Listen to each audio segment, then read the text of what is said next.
Hello friends, இந்த வீடியோவில் நம்ம என்ன பார்க்க போகிறோம் அப்படின்னாக்க டிஎன் டெட் 2025 பேப்பர் 2 தமிழ் மாதிரி வினாத்தாள் 9 தான் பார்க்க போகிறோம். கொஷின்ஸ் பாருங்கள். அடிகளாரின் பாடல்கள் அனைத்தும் டேஷ் எனும் பெயரில் தொகுக்கப்பட்டுள்ளன. திருவருட்பா.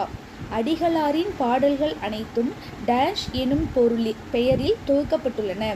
திருவருட்பா. அன்பகத்து இல்லா உயிர் வாழ்க்கை வன்பார்க்கன் வற்றல் மரம் களிர் தற்று. இக்குறட்பாவில் பயின்றுள்ள அணி. இல் பொருள் உவமை அணி. அன்பகத்தில்லா உயிர் வாழ்க்கை வன்பார்க்கன் வற்றல் மரம் களிர் தற்று. இக்குறட்பாவில் பயின்றுள்ள அணி இல் பொருள் உவமை அணி. திருவள்ளுவரின் காலம் கிமு 31. திருவள்ளுவரின் காலம் கிமு 31. தமிழ்மறை என்று அழைக்கப்பெறும் நூல் திருக்குறள். தமிழ்மறை என்று அழைக்கப்பெறும் நூல் திருக்குறள். சேய்தானும் சென்று கொளல் வேண்டும். இதில் சேய் என்பதன் பொருள் தூரத்தில். சேய்தானும் சென்று கொளல் வேண்டும். இதில் சேய் என்பதன் பொருள் தூரத்தில். 11 கீழ்கணக்கு அல்லாத நூலை தேர்ந்தெடு. பரிபாடல். 11 கீழ்கணக்கு அல்லாத நூலை தேர்ந்தெடு. பரிபாடல். சாதி இரண்டொழிய வேறில்லை என்று பாடியவர் ஔவையார். சாதி இரண்டொழிய வேறில்லை என்று பாடியவர் ஔவையார். வெள்ளி பனிமலை மீது உலாவியவர் பாரதியார். வெள்ளி பனிமலை மீது உலாவியவர் பாரதியார். நான்மணிக்கடிகையின் ஆசிரியர் விளம்பி நாகனார். நான்மணிக்கடிகையின் ஆசிரியர் விளம்பி நாகனார். தமிழ் இலக்கணத்தின் வகை எத்தனை? 5. தமிழ் இலக்கணத்தின் வகை எத்தனை? 5. தமிழ் மொழியிலுள்ள சிறப்பான இலக்கண பிரிவு எது? பொருள் இலக்கணம். தமிழ் மொழியிலுள்ள சிறப்பான இலக்கண பிரிவு எது? பொருள் இலக்கணம். காதினால் கேட்கப்படும் எழுத்து ஒலி எழுத்து. காதினால் கேட்கப்படும் எழுத்து ஒலி எழுத்து. தமிழ் எழுத்துக்களின் வகை எத்தனை? 2. தமிழ் எழுத்துக்களின் வகை எத்தனை? 2. தனிநிலை எவ்வெழுத்தை குறிக்கும்? ஆயுதம். தனிநிலை எவ்வெழுத்தை குறிக்கும்? ஆயுதம். முதலெழுத்துக்கள் மொத்தம் எத்தனை? 30. முதலெழுத்துக்கள் மொத்தம் எத்தனை? 30.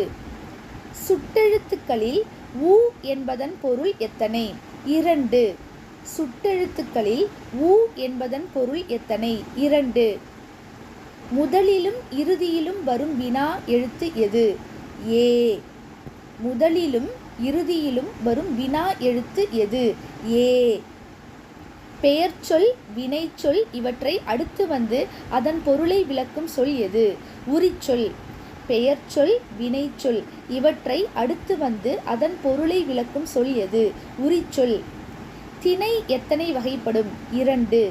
திணை எத்தனை வகைப்படும்? 2. பால் என்பதன் பொருள் பிரிவு. பால் என்பதன் பொருள் பிரிவு. உயிர்மெய் எழுத்துக்களின் எண்ணிக்கை 216. உயிர்மெய் எழுத்துக்களின் எண்ணிக்கை 216. சொல்லின் வகை எத்தனை? 4. சொல்லின் வகை எத்தனை? 4. விளையாட்டு என்ற சொல்லிலுள்ள நெடில் எழுத்துக்கள் 1. விளையாட்டு என்ற சொல்லிலுள்ள நெடில் எழுத்துக்கள் 1. உலகில் எத்தினைக்குரிய பொருள் அதிகம்? அஃறிணை. உலகில் எத்தினைக்குரிய பொருள் அதிகம்? அஃறிணை. நானா எழுதினேன் இவ்வாக்கியத்திற்கு இடவேண்டிய குறி வினாக்குறி. நானா எழுதினேன் இவ்வாக்கியத்திற்கு இடவேண்டிய குறி வினாக்குறி.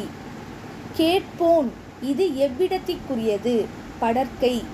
கேட்போன் இது எவ்விடத்திற்குரியது? படற்கை. அவன் கேட்டான் இது என்ன காலம்? இறந்த காலம். அவன் கேட்டான் இது என்ன காலம்? இறந்த காலம். வேற்றுமை எத்தனை வகைப்படும்? 8. வேற்றுமை எத்தனை வகைப்படும்? 8. உருபு இல்லாத வேற்றுமை எத்தனை? 2. உருபு இல்லாத வேற்றுமை எத்தனை? 2. கனி கண் எந்த வேற்றுமைக்குரியது? 7. கண் எந்த வேற்றுமைக்குரியது? 7. செய்யப்படு பொருள் வேற்றுமை எவ்வேற்றுமைக்கு பெயர்? முதல் வேற்றுமை. செய்யப்படு பொருள் வேற்றுமை எவ்வேற்றுமைக்கு பெயர்? முதல் வேற்றுமை. அரிசிலாறு நதிக்கரை டேஷ் ஊர் அமைந்துள்ளது. தாராசுரம். அரிசிலாறு நதிக்கரை டேஷ் ஊர் அமைந்துள்ளது. தாராசுரம். தவறான இணையை தேர்ந்தெடுக. ய 10, மற்றதெல்லாம் சரியான இணை. உ 2 சரி, அ 1 சரி, ச 4 சரி. இதில் தவறான இணை ய 10. வேறுபட்ட கவிஞரை கண்டறிக. பிளாட்டோ. வேறுபட்ட கவிஞரை கண்டறிக. பிளாட்டோ. வெள்ளம், உள்ளம், மருங்கு, சங்கு, வித்து, கொத்து என அடுத்தடுத்த வரிகளில் முடியும் வரிகளை இயற்றியவர் திரிகூட ராசப்ப கவிராயர். வெள்ளம், உள்ளம், மருங்கு, சங்கு, வித்து, கொத்து என அடுத்தடுத்த வரிகளில் முடியும் வரிகளை இயற்றியவர் திரிகூட ராசப்ப கவிராயர். குற்றால குறவஞ்சியை இயற்றிய திரிகூட ராசப்ப கவிராயர் தம் மக்கள் தேடுவதாக கூறியவை அறம், பெருமை. குற்றால குறவஞ்சியை இயற்றிய திரிகூட ராசப்ப கவிராயர் தம் மக்கள் தேடுவதாக கூறியவை அறம், பெருமை. செய்யும் தொழிலே தெய்வம் என்ற பாடல் வரிகளை இயற்றியவர் பட்டுக்கோட்டை கல்யாண சுந்தரனார். செய்யும் தொழிலே தெய்வம் என்ற பாடல் வரிகளை இயற்றியவர் பட்டுக்கோட்டை கல்யாண சுந்தரனார்.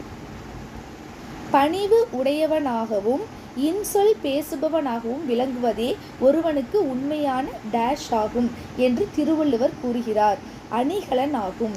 பணிவு உடையவனாகவும் இன்சொல் பேசுபவனாகவும் விளங்குவதே ஒருவனுக்கு உண்மையான டேஷ் ஆகும் என்று திருவள்ளுவர் கூறுகிறார். அணிகலன் ஆகும் என்று திருவள்ளுவர் கூறுகிறார். நன்றி.